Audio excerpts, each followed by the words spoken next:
เจริญสุขศรัทธาสาธุชน ญาติโยมท่านพุทธบริษัททั้งหลายวันนี้รายการธรรมประทีปส่องต่างก็ได้มาพบปะกับพ่อแม่พี่น้องศรัทธาสาธุชนญาติโยมแห่งครั้งหนึ่งวันนี้เป็นวันศุกร์ที่15เดือนมีนาคมพุทธศักราช2567ซึ่งตรงกับ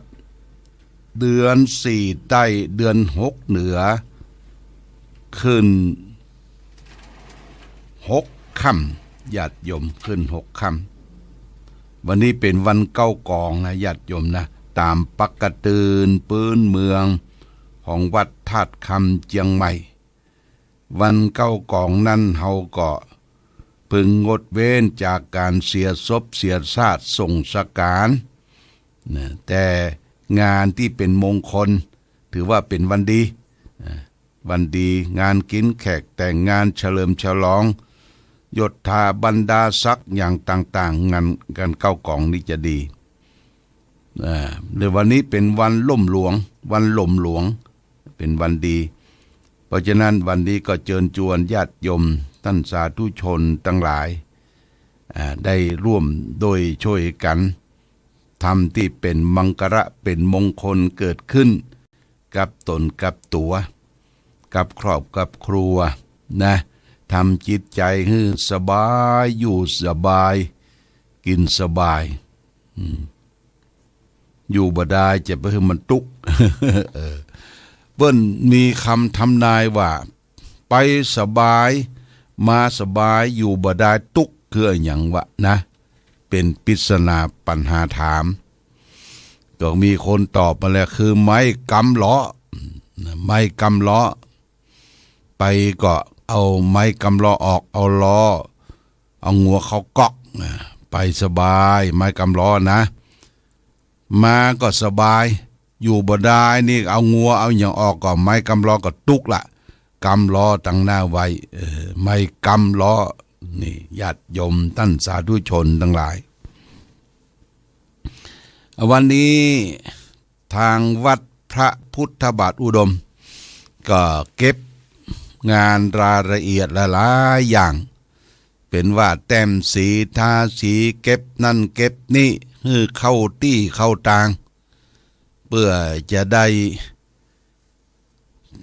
อวดอ้างศรัทธาญาติโยมท่านสาธุชนที่จะเดินทางมาจากทุกสารทิศมาร่วมทำบุญในการเฉลิมฉลองสิ่งปลูกสร้างต่างๆเริ่มตั้งแต่เจดีย์เก่าโบราณวิหารหรืออุโบสถรอบปลายวิหารหอฉันและสิ่งสำคัญก็คือวิหารองค์พาลาพระเจ้าละแข่งพารานี่เป็นกรรมไตรใหญ่ญาติโยมนะเป็นกรรมไตรใหญ่เป็นพระเจ้าเป็นพระพุทธรูปองค์พาลาหรือพระพุทธรูปพระเจ้าระแข่งเดิมชื่อว่าพระมหามุนีพระมหามุนีอยู่ที่เมืองมันตะเลเมืองมันตะเลประเทศพม่าหรือทางปุ้นเปิ้นเรียกว่าเป็นพระเนื้อนุ่มเป็นพระเนื้อนุ่มเพราะว่าคนได้ไปปิดทองเนี่ย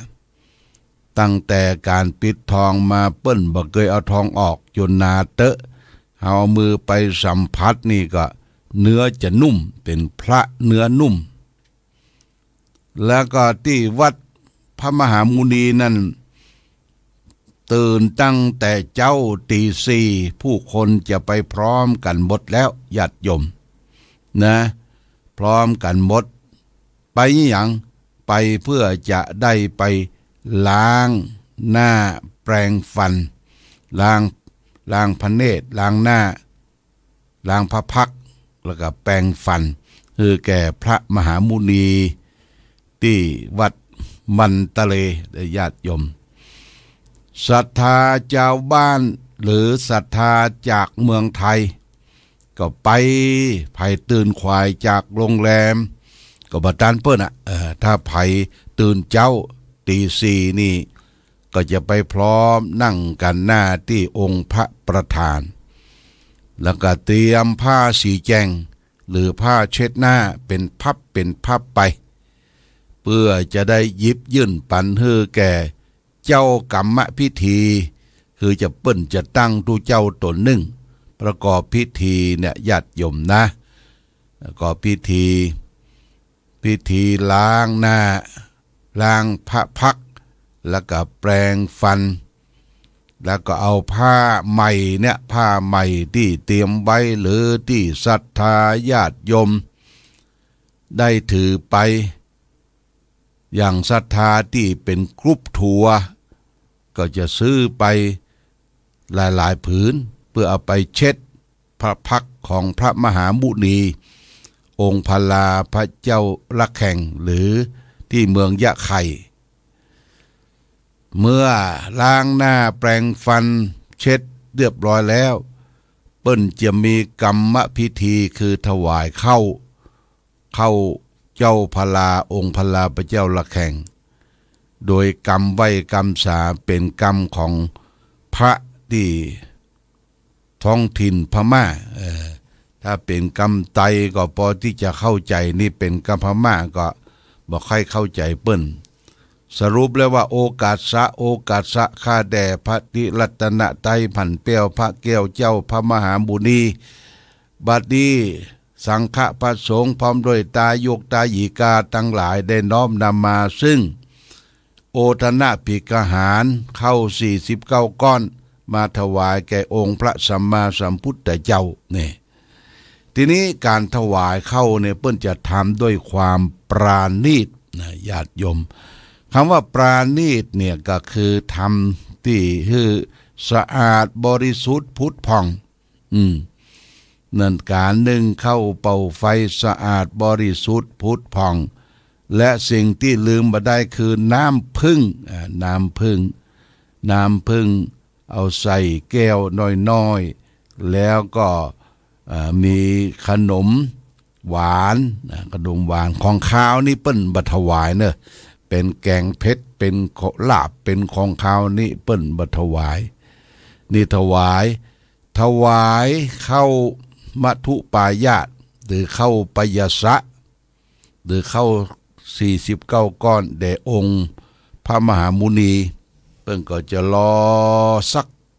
20 นาทีพอได้พระมหามุนีหรือเทวบุตรเทวดาเทพารักษ์ที่รักษาองค์พระ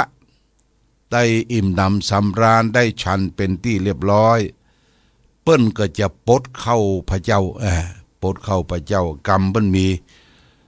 เสสังมังครังยาจามิปลดเข้าพระเจ้าเลยแล้วก็ญาติโยมก็เอายื่นมือซ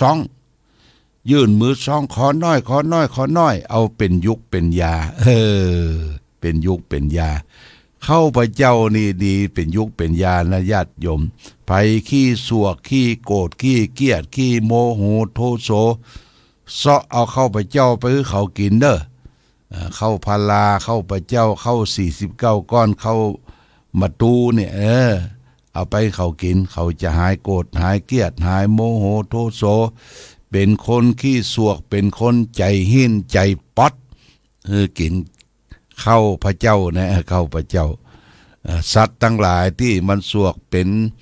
สุนัขเป็นแมวเป็นสัตว์ที่เราเลี้ยงเอาเข้าพระเจ้าให้มันกินมันจะหายสวกหายปิดหายภัยอันนี้ก็คือเรื่องราวขององค์พระมหามุนีองค์พลาพระเจ้าระแข่งองค์จริงอยู่ที่เมืองยะไข่เมืองมันตะเลและองค์สารูปเรียกว่าตัวแทนเปิ้นทำไว้รอบองค์พระมหามุนีเนี่ยเป็นซุ้มมีเครื่องทรงมืออย่างต่าง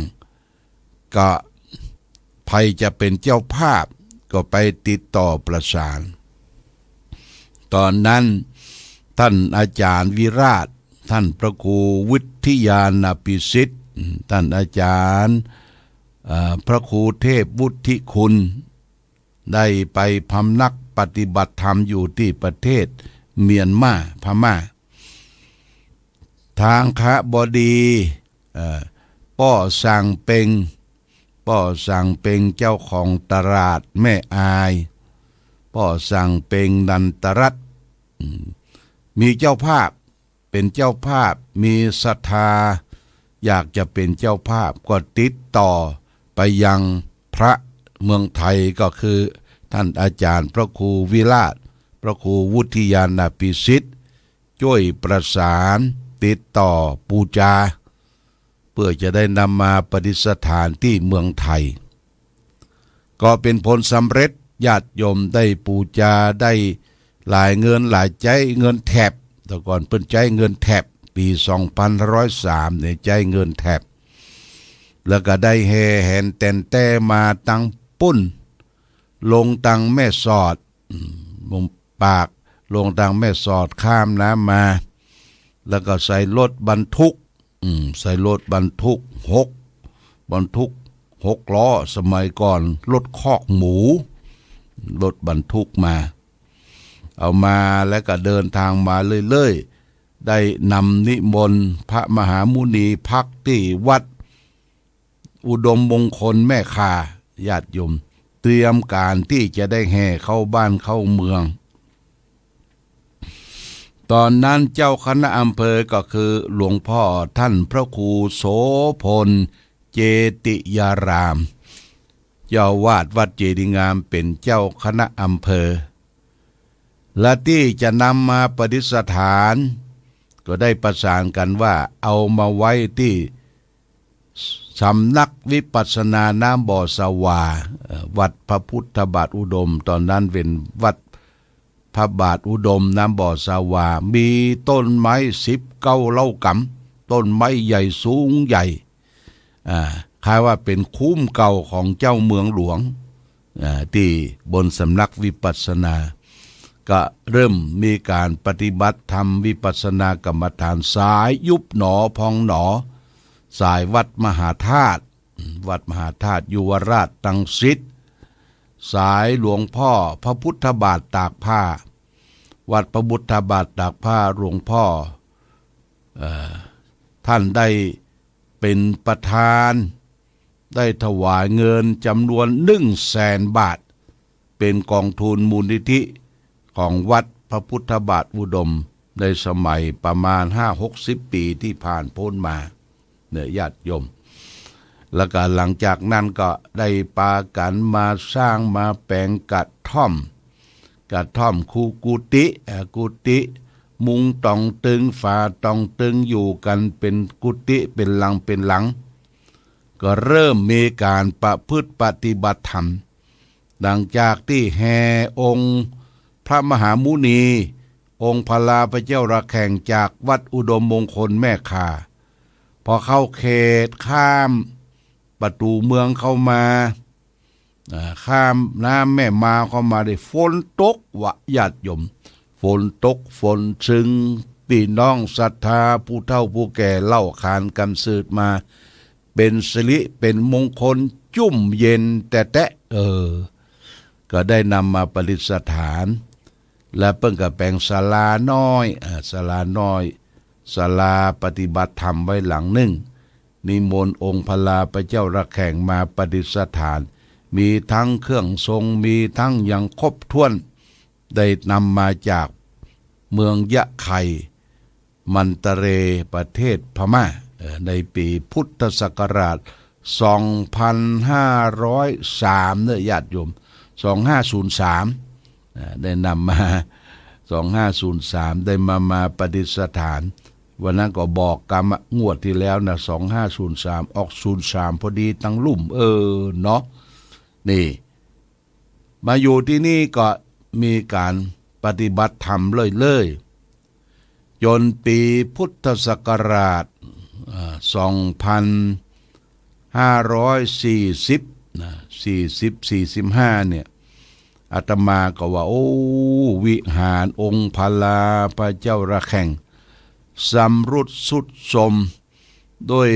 เครื่องเก่าไม้เดิมปวกขึ้นเล็มก็ได้ได้จ่าปรึกษาหารือกับอาจารย์สมพลวงศ์ทักกันอาจารย์สมพลวงศ์ทักกันเป็นหัวหน้าการประถมศึกษาเพราะมีนักการพันลงทั้งอำเภอฝางแม่อายชัยประการที่มีจิตอาสาได้มาช่วยกันก็ทำการลื้อถอนทำการลื้อถอนองค์ศาลาขององค์พระเจ้าระแขงนิมนต์องค์พระเจ้าระแขงออกนอกไปไว้ศาลาน้อยก็ทำการลื้อถอนปลูกสร้างเตลื้อต่างๆแล้วก็ทำเป็นมาตรฐานคือทำเป็น2ชั้นชั้นลุ่มจะเป็นสำนักปฏิบัติธรรมเป็นห้องเป็นฮับชั้นบนก็เป็นที่วิหารจนได้ทำบุญทำทานปี2557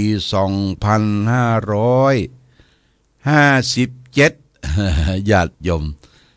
57นี้ได้แปลงปอยหลวงวิหารพระเจ้าระแขงตั้งแต่157เป็นต้นมาเมื่อวันที่27เดือนกุมภาพันธ์ปี2566ผลปรากฏว่าไฟฟ้าช็อตที่หน้าองค์พระเจ้าระแขงถูกไฟช็อตไฟไหม้เบิร์นไหม้หมดหยัดยมเป็นพรมเป็นเครื่องทรงเครื่องยังเลาะหลอมกันไปหมดแต่องค์พลาพระเจ้าระแขงนั้นบ่เป็นหยังเครื่องทรงเปิ้นนี่ละลุดไปหมดนะก็ได้ดูแลแล้วก็แต่นแก้วนี่เปิ้นปั้นลายใส่นี่เป็นปั้นลายขี้ยะช่วยจดงดงามละมดญาติโยมท่านสาธุชนก็เลยประเดี๋ยวนี้ก็ได้บูรณะ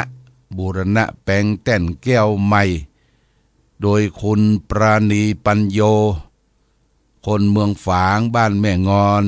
เปิ้นเป็นกหบดีอยู่เชียงใหม่เป็นเจ้าภาพในจำนวนเงิน200,000 บาทแล้วก็เครื่องทรงองค์พระพระเจ้าระแขงก็มีแม่สมบูรณ์ขนุนทองพร้อมด้วยลูกหลานเป็นเจ้าภาพ100,000 บาทแล้วก็ร้านจินตนาพรคุณเรืองเดชคุณจินตนาพรณลำพูนเป็นเจ้าภาพแบบ100,000 บาทอันเครื่องทรงนี่200,000 บาทแล้วก็แต่นแก้วทำเป็นแผ่นหินอ่อนเดี๋ยวนี้ทุกสิ่งทุกอย่างสำเร็จการเป็นที่เรียบร้อยแล้วญาติโยมนะก็จะได้ทำบุญสุนทานแล้วก็ได้ตาลพัดลมได้ตาลหน้าต่างได้ตาลประตูเพดานต่างๆเสร็จเรียบร้อยเขียนชื่อเขียนนามของศรัทธาญาติโยมแล้วก็ยังมีไฟระยะ4 ชุดในวิหารพระเจ้าระแขงก็ได้มีเจ้าภาพเป็นที่เรียบร้อยแต่ทั้งหลายทั้งปวงนะเราก็จะเริ่มหยาดน้ำหมายตาลวันที่20เนี่ยญาติโยมวันที่20เขาก็มาประจุมนุมกันถวายสิ่งปลูกสร้างต่างๆและวันที่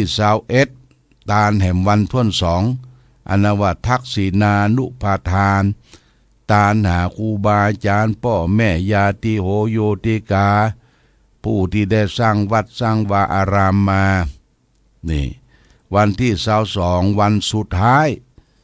เป็นวันคล้ายวันเกิดอาตมาภาพ6 รอบ72 ปีก็จะได้เจริญพุทธมนต์สืบโหราจาตาโดยเครื่องสืบจาตามาจากวัดแม่สวยหลวงวัดแม่สวยหลวง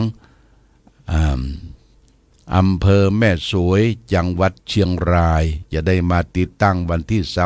21นี่ญาติโยมท่านสาธุชนทั้งหลายก็มีกำหนดการ3 วัน วันที่21นั่นก็ทำบุญทักษิณาทานคณะคลื่นสีขาวก็จะได้นำแท่นเทศหรือว่าแท่นธรรมะงบประมาณหลายหมื่นบาทได้บอกบุญบริจาคให้หอมเปิ้นจะมาตั้งต้นตั้งตัวธรรมสัญจรที่วัดปางปอยตำบลแม่คะอำเภอฝางที่หัน1 คืนรุ่งขึ้นก็จะได้แห่เป็นขบวนมาที่วัดพระพุทธบาทอุดมสำนักปฏิบัติธรรมวิหารองค์พลาพระเจ้าระแข่งนี่ญาติโยมถ้าไผจะร่วมกินร่วมทานเป็นยอดเป็นปลายก็ติดต่อที่ท่านอาจารย์พระครูอภิวัตรอภิวัตรวัฒนวิกรมหรือท่านมหาสมชาติก็ได้หรือที่แม่จงดีเชื่อกันทางก็ได้นะเราก็จะได้แปลงพุ่มแปลงยังเป็นยอดตาลในถวายทานในวันที่21ญาติโยมวันที่21นั้นทางพระอธิการทานสิทธานปฏิการเจ้าอาวาสวัดชัยมงคลหนองพนังตำบลป่งน้ำร้อนก็จะได้ปายาติธรรมถวายสัตบันคือสวรรค์7 ชั้นที่ได้ถวายตั้งเตียนบูชาอันนี้เขาก็จะได้พุทธาภิเษกวัตถุมงคลที่จะได้นำไปแจกจ่ายปันเป็นของรางวัลให้แก่ศรัทธาญาติโยมมีครูบาเจ้าศรีวิจัย3 นิ้วนั่งองค์เป็นองค์ที่จะนำไปไหว้ไปสาแล้วก็มีพระปิตาครูบายี่แก้วมอบเพื่อแก่ท่านทั้งหลายทุกท่านทุกคนเนอะไปร่วมทำบุญกันเป็นสิริมงคลในวันเปิดงานวันที่20วันที่20ในญาติโยมที่20ที่20วันที่21วันทำบุญทักษิณาทานแล้วก็วันที่22นั่นก็เป็นวันทำบุญอายุวัฒนมงคล3 วันเต็มสำหรับเจ้าภาพสังฆทานวันนี้บ่เอามาอ่านเมื่อคืนบึดมีเวลาจะเอามาอ่านวันนี้วันศุกร์สั่งละ 1,000 บาท 2,000 บาท 3,000 บาทโต๊ะจีนเลี้ยงวันสุดท้ายโต๊ะละ 1,200 บาทนี่ญาติโยมร่วมโดยช่วยกันเป็นเจ้าของร่วมโดยช่วยกันจัดงานเฉลิมฉลองครั้งนี้ร่วมกับหลวงพ่อเด้อเอาบ่ใช่งานของผู้ใดผู้หนึ่งงานส่วนรวมของวัดที่จะได้จัดงานเพื่อเป็นสิริมงคลแก่ตนตัวครอบครัวและญาติธรรมสำหรับต่อไปเอาละวันนี้ก็คงจะบ่มีอย่างละเพียงแต่มาประชาสัมพันธ์เรื่องของพระมหามุนีเรื่องขององค์พลาพระเจ้าระแข่งบัดนี้เครื่องทรงเครื่องยังต่างๆคงจะพร้อมเสร็จกันละวันนี้เปิ้นจะประดับประดาตกแต่งใส่แก้วเพชรนินจินดาสวยจดงดงามสว่างตานี่ญาติโยมเฮามาไหว้มาสาก็ชื่นอกชื่นใจเป็นแหล่งปฏิบัติธรรมประจำวันเสาร์ของศรัทธาญาติโยมในอำเภอฟางแม่อายชัยปราการทุกวันเสาร์นะนี่ก็แจ้งกำหนดการงานให้ท่านทั้งหลายรับทราบวันนี้รายการธรรมะประทีปส่องตางได้มาพบศรัทธาญาติโยมท่านสาธุชนทั้งหลายก็พอสมควรแก่กาลเวลาวันนี้ที่วัดสลีดอนใจเนี่ยใกล้ๆนี่เป็นวันสุดท้ายปล่อยหลวงละนะทางคณะศรัทธาวัดพระบาทอุดมก็จะได้นำช่างฟ้อน5 โมง5 โมงพร้อมกันที่วัดแล้วก็จะได้แห่แหนแตนแต่กันไปร่วมทำบุญที่วัดสลีดอนใจใกล้ๆเนี่ยเดินทางกันไปเป็นเส้นเป็นสายโมทนาสาธุกับทุกท่านที่ติดตามรายการฟังรายการธรรมะประทีปส่องตางในวันนี้บืดเมื่อคืนก็ได้พบกันในรอบหนึ่งรายการธรรมะประทีปส่องตางต้องขอลาก่อนขอผู้ฟังจงตั้งมั่นจิตหันษาด้วยธรรมะขององค์พระพุทธาได้นำพาให้เกิดความสุข สงบเย็นขอเจริญพร